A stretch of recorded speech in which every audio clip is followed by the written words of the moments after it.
Hey guys, RoonPicker here for another lockpicking video. Got a new setup. We're going to be looking at another Magnum review. We're going to look at Master Lock old versus new. We got the Master Lock 175 and the Magnum 176. So this 175 was built in 1982. The shackle is made out of hardened steel. You can see the magnet sticks to it. And the outside body is made out of brass.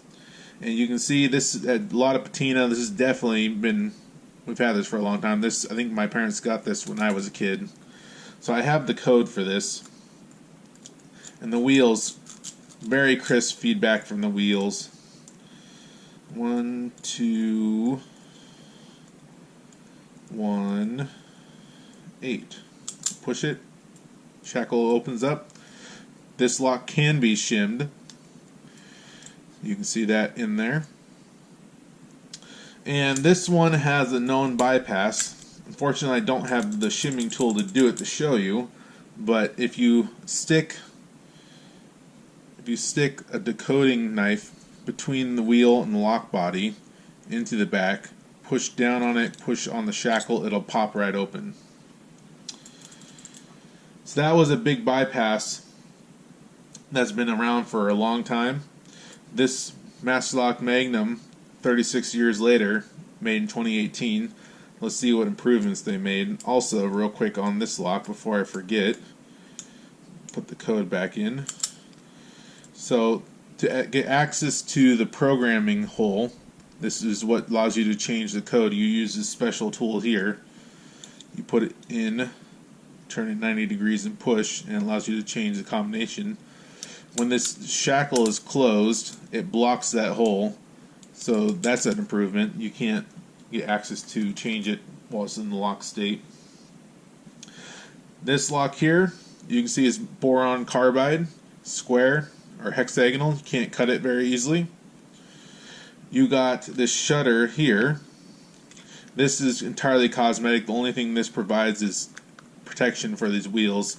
Now these wheels are I find they're very sloppy. You don't get a lot of crisp feedback. You actually have to push into the lock body to turn them. It's not very good, honestly. Shiny, but not good.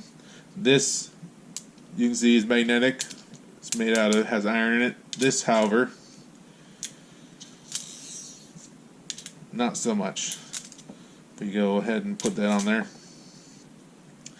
Doing some research, this is made out of zinc, and we all know zinc can be melted easily, so that's definitely a step in the wrong direction.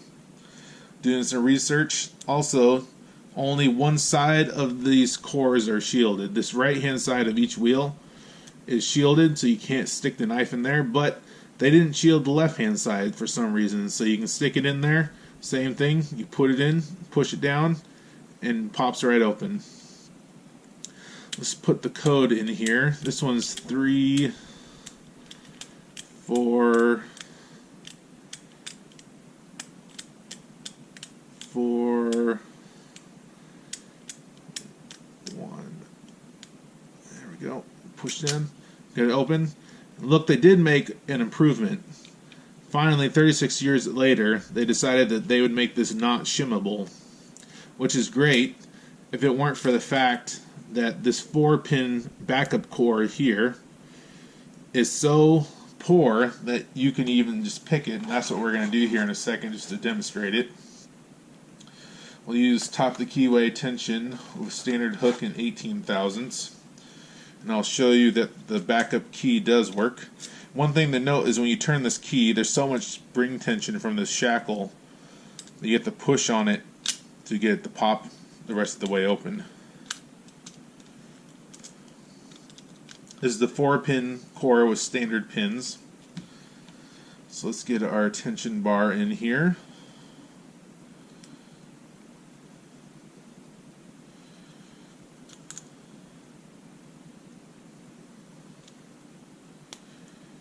See if we can get this open expeditiously. 5 minutes later. Hey guys, we're back. Sorry about that, my camera died. You didn't miss much. Just me putzing around with this, trying to get this thing open. You can see we did get the open. One thing to note is when you first get this, put it about right there. Give me a second, I'll show you. I'm going to fully close this.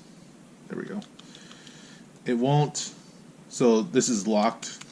We got the open. But the spring core is so much that. Actually, let me do a little bit more. Sorry.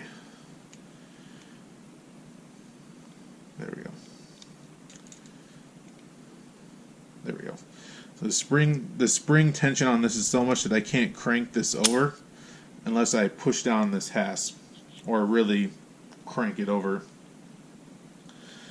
Anyways, I know this has been kind of a long video. It's midnight here. I'm tired, but I just wanted to show this off to you guys that 36 years later, I'm just blown away at how many mistakes they've made. Honestly, I would go with this before I went with this lock. Just in the pure aspect that even when you put a shim in here to do the decoding, it takes a little bit of skill. I mean, shimming this obviously doesn't take any skill, but that's besides the point. That's all I got for you guys for tonight. I hope you guys learned a lot. Enjoy doing these for you guys. If you like this content, like, comment, subscribe. Hope you have a wonderful day. Thanks. Bye.